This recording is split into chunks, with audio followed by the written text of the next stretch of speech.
My topic is evaluation of definite integral by substitution, and the exercise 7.10 is based on the topic. Now we start the सबसे पहले हमें क्या करना है कि हमें अपने फंक्शन को देखना है. हमारे पास ये सब्स्टिट्यूशन आपने देखिए कि इसमें सब्स्टिट्यूशन वर्ड लिखा हुआ है, मतलब हमें सब्स्टिट्यूशन करना है, यानी हमें किसी नए वेरिएबल की फॉर्म में सब्स्टिट्यूट करना है. तो हमें सबसे पहले हमें ये देखना होगा कि ऐसा कोई फंक्शन इंटीग्रल में कोई भी मौजूद है जिसका डिफ्रेंशिएशन dx के मल्टीप्लाई में है. जैसे फॉर एग्जाम्पल एक लेकर बताते हैं 0 to 1. ये सिंपल इंटीग्रेशन है और बिल्कुल भी मुश्किल नहीं है. ये हम पहला ही क्वेश्चन ले लेते हैं आपकी बुक का. तो आप देखिए रहा, हमें ये देखना है कि अगर कोई भी आपको एक ऐसा फंक्शन दिखाई देता है जिसका डिफ्रेंशिएशन dx के मल्टीप्लाई में है, तब हमारा काम हो जाएगा, हम सब्स्टिट्यूशन कर सकते हैं. आप देखो ये जो डिनोमिनेटर में लिखा है x² + 1, अगर हम इसका डिफ्रेंशिएशन सोचें तो 2x आएगा. x² + 1 का डिफ्रेंशिएशन 2x आएगा. तो यहाँ 2x का x आप देखिए dx के मल्टीप्लाई में. हमें हर क्वेश्चन में यही देखना होगा, जितने भी डेफिनेट इंटीग्रल बाई सब्स्टिट्यूशन के क्वेश्चन है, हमें ये चेक करना है कि ऐसा कोई भी फंक्शन आप पकड़िए जिसका डिफरेंशियल dx के मल्टीप्लाई में हो. तो यहाँ पर हमें x² + 1 दिख रहा है, इसका डिफरेंशियल 2x. हम इसको इजीली 2x बना सकते हैं, 2 से डिवाइड करके 2 से मल्टीप्लाई करेंगे तो इजीली 2x बन जाएगा, यानी इसका डिफरेंशिएशन बन जाएगा. तो जिसका भी डिफरेंशिएशन dx के मल्टीप्लाई में दिखता है आप उसको सब्स्टिट्यूट कर सकते हैं. तो चलिए सबसे पहले हम 2 से डिवाइड कर देते हैं और यहाँ 2 से मल्टीप्लाई कर दिया. अब हम पुट कर सकते हैं ऐसे फंक्शन को जिसका डिफरेंशिएशन dx के मल्टीप्लाई में है. तो put x² + 1 = t, then 2x dx = dt. Okay, चलिए अभी पुट कर लिए. 1/2 ये आ गया हमारे पास, नीचे तो t आ गया और ऊपर सिर्फ dt बचा, यानी 1/t dt आ गया. 1/t का आप इजीली log t कर सकते हैं, मगर यहाँ डेफिनेट इंटीग्रल है तो हमें लिमिट भी चेंज करनी होगी न्यू वेरिएबल के अकॉर्डिंग. इनडेफिनेट इंटीग्रल में हम क्या करते हैं, हमारे पास लिमिट नहीं होती है, तो हमें वापस आंसर को t से वापस x में लाना होता है. मगर यहाँ ज़रूरत नहीं है. यहाँ अगर आपने लिमिट t की फॉर्म में लगा दी तो फिर आपको आंसर को t की फॉर्म में नहीं लाना है, मतलब x की फॉर्म में चेंज नहीं करना पड़ेगा. तो यहाँ हम आप देखिए ये जो वैल्यू है ये x की वैल्यू को रिप्रेजेंट करता है 0 to 1. तो यहाँ x की वैल्यू अगर 0 है तो t की वैल्यू कितनी होगी, x की वैल्यू 0, 0² + 1, t की वैल्यू 1, यानी आपकी लोअर लिमिट t वेरिएबल के अकॉर्डिंग 1 हो गई. अब यहाँ x की वैल्यू 1 है तो यहाँ पर हम पुट कर देते हैं 1² यानी 1, 1 + 1 2, t की वैल्यू 2 हो जाएगी. ठीक है, तो डेफिनेट इंटीग्रल में हम यहाँ लिमिट चेंज कर देंगे न्यू वेरिएबल के अकॉर्डिंग और फिर इंटीग्रेशन करेंगे. तो यहाँ पर आप देखिए कि हमारे पास आ गया है भाई इंटीग्रल log t और इसकी लिमिट है 1 to 2. तो पहले हम अपर लिमिट अप्लाई करते हैं, log 2 माइनस log 1. आप जानते हैं log 1 0 होता है, यहाँ शायद 2 छूट गया है. 1/2 यहाँ 1/2 बाहर है, ये आ गया, और 1/2 log 2. ओके, ये आंसर आ गया आपका. इस तरीके से हमें क्या करना होगा, हमें एक ऐसा फंक्शन सर्च करना है जिसका डिफरेंशिएशन dx के मल्टीप्लाई में हो. तो यहाँ हम एक और क्वेश्चन लेते हैं, तेरा थोड़ा सा ठीक ठाक सा क्वेश्चन ले लेते हैं, बढ़िया सा. ये नेक्स्ट क्वेश्चन ही है, अच्छा लग रहा है देखने में. 0 to π/2 है, √sin phi into cos phi raised to 5 and d phi. आप देखिए ये फंक्शन है आपके पास. तो आप देखो ऐसा कोई फंक्शन आपको दिख रहा है जिसका डिफरेंशिएशन यहाँ dx की जगह d phi है, मतलब d phi के मल्टीप्लाई में हो. हमें हमेशा ऐसे फंक्शन को ही टी पुट करना है जिसका डिफरेंशिएशन d phi यानी dx के मल्टीप्लाई में आना चाहिए. तो यहाँ पर हम sin phi cos phi को t मानेंगे तो फिर cos का तो साइन में आएगा, और sin phi d phi के मल्टीप्लाई में नहीं है, तो हमें sin phi को टी पुट करना चाहिए, क्योंकि हम cos की सिंगल पावर अलग कर लेंगे. आप ज़रा देखिए इजीली हो जाएगा.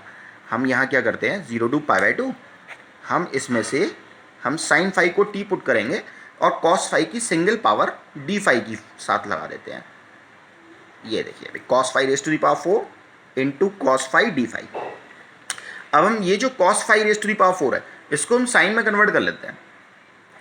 0 to π/2 √sin phi, और आप देखिए भाई इसको आप पहले cos² phi का होल स्क्वायर लिखो, cos phi d phi. अब हम cos² phi को 1 - sin² phi लिख सकते हैं. 0 to π/2 √sin phi और ज़रा देखिए जो कॉस स्क्वायर फाई का होल स्क्वायर है इसको लिख देते हैं 1 माइनस साइन स्क्वायर फाई का whole square into cos phi d phi. तो हमने क्या किया भाई, यहाँ जो कॉस फाई की पावर 5 थी उसकी 4 पावर अलग ब्रैक की और कॉस फाई को डी फाई के साथ कर दिया। अब हमारा होल एक्सप्रेशन साइन की फॉर्म में है, केवल एक कॉस फाई डी फाई के मल्टीप्लाई में। अब क्लियर हमें दिख रहा है कि अगर हम साइन फाई को टी पुट करते हैं तो इसका डिफरेंशिएशन डी फाई के मल्टीप्लाई में दिख रहा है हमें कॉस फाई। तो यहाँ पर हमें साइन फाई को टी पुट करना होगा। सब्स्टिट्यूशन के सभी क्वेश्चंस में हमें एक ऐसा फंक्शन सर्च करना होता है जिसका डिफरेंशिएशन डी फाई यानी डी एक्स या डी टी के मल्टीप्लाई में हो। तो सब चलिए भाई स्टार्ट करते हैं हम। Put sine phi is equal to t, then cos phi d phi equal to d t. ये डी टी हो गया तो वैल्यू पुट करते हैं। पहले हम जहाँ जहाँ साइन फाई है वहाँ टी लिख देते हैं भाई। ये अंडर रूट टी हो गया पहले वाले में, दूसरे में हो गया 1 माइनस टी स्क्वायर का whole square and cos phi d phi हो गया डी टी। अब लिमिट पर आते हैं, क्योंकि यहाँ पर लिमिट आपका वेरिएबल फाई था तो लिमिट भी फाई की वैल्यू को रिप्रेजेंट कर रही है। अब हमने न्यू वेरिएबल टी लिया है तो हमें टी की वैल्यू निकालनी पड़ेगी। तो अब देखो हमने साइन फाई को टी लिया है तो साइन फाई की वैल्यू 0 होगी तो टी की वैल्यू 0 हो जाएगी। साइन फाई की वैल्यू फाई की वैल्यू पाई बाई 2 पुट करेंगे, अपर लिमिट पाई बाई 2 है, अपर लिमिट पाई बाई 2 है आपकी। तो यहाँ पर साइन पाई बाई 2 हो जाएगा 1, यानी लिमिट हो गई हमारी 0 टू 1, 0 टू 1।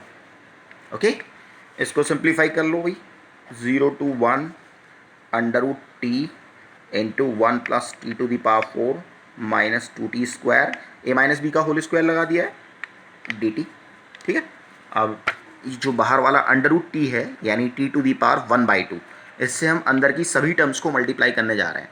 तो फर्स्ट टर्म हो गई टी की power 1/2 plus under root t से जब टी की पावर 4 को करेंगे हाफ पावर ये और 4 पावर ये, यानी 4 एंड हाफ, इसको हम 9/2 लिख सकते हैं, t raise to the power 9/2।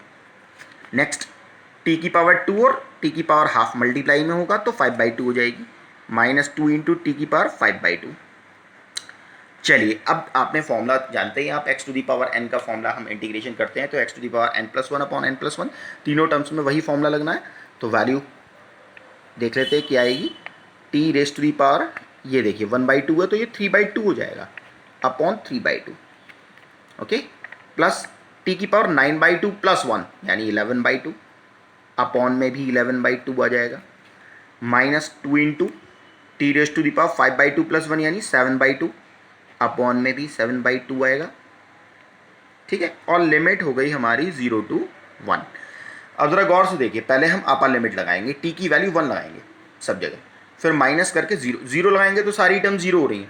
देखिए ये टर्म 0, टी की वैल्यू 0 पर ये भी 0, ये भी 0, तो लोअर लिमिट हमें लिखने की ज़रूरत नहीं है, केवल हम अपर लिमिट की वैल्यू लगाएंगे। तो यहाँ पर मगर ये ज़रूरी नहीं कि लोअर लिमिट अगर 0 है तो हमेशा आपके फंक्शन की वैल्यू 0 हो। कभी कभी ऐसे एक्सप्रेशन भी होते हैं कि 0 वैल्यू पर भी, जैसे मान लीजिए कॉस टी आया था अगर यहाँ पर, तो कॉस 0 तो 1 होता है ना, तो इसलिए आप लोअर लिमिट पे भी चेक करेंगे, 0 लिमिट पर भी चेक करेंगे कि कोई ना कोई वैल्यू आंसर दे सकती है नहीं, नॉन ज़ीरो वैल्यूज़ दे सकती है। तो चलिए भाई यहाँ टी की वैल्यू 1 लगा दी, 1/3/2 प्लस 1/11/2, सेकेंड 11/2 माइनस ये देखिए टी की वैल्यू 2 इंटू 1/7/2 और माइनस, चलिए भाई मैं 0 लिख देता हूँ, लोअर लिमिट पे तीनों वैल्यू 0 आ रही हैं इसलिए हमने 0 लिख दिया। आप ज़रा देखो भाई, जो डिनोमिनेटर के डिवाइड में होता है वो न्यूमरेटर के मल्टीप्लाई में आ जाता है। तो ये वैल्यू हो जाएंगी 2/3 प्लस 2/11 एंड माइनस ये 2 पर जाके 2 के मल्टीप्लाई में आएगा, 4/7 आ जाएगा। ओके, चलो एलसीएम ले लेते हैं भाई इसका तीनों का। तो 3 इंटू 11 इंटू 7 ये हो गया भाई 231। ठीक है, अब 3 से 231 को डिवाइड करेंगे और फिर ऊपर वाले से मल्टीप्लाई करेंगे।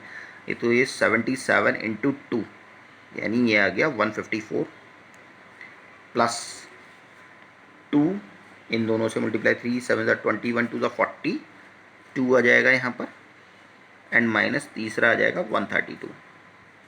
ठीक है, सो सिंप्लीफाई कर लेते हैं। ये वैल्यू हो गई भाई 196 minus 132 upon 231 is equal to 64/231। देखिए ऊपर नीचे कोई भी फैक्टर कैंसिल नहीं हो रहा है, यानी हम ये सिंपलेस्ट फॉर्म है, इससे ज़्यादा और सिंप्लीफाई नहीं कर सकते। ये आपका फाइनल आंसर हो गया है। ओके, तो इस तरीके से आपको करना होगा सभी क्वेश्चंस में। सब्स्टिट्यूशन के क्वेश्चंस में हमेशा हमें ये देखना है कि हमारे किस फंक्शन का डिफरेंशिएशन dx के मल्टीप्लाई में है और उस फंक्शन को हमें टी पुट करना होता है। तो इस तरीके से आप सभी क्वेश्चंस में देखेंगे, हमेशा आपको इसी टाइप से करना होगा सारे क्वेश्चंस में। Okay, thanks for watching.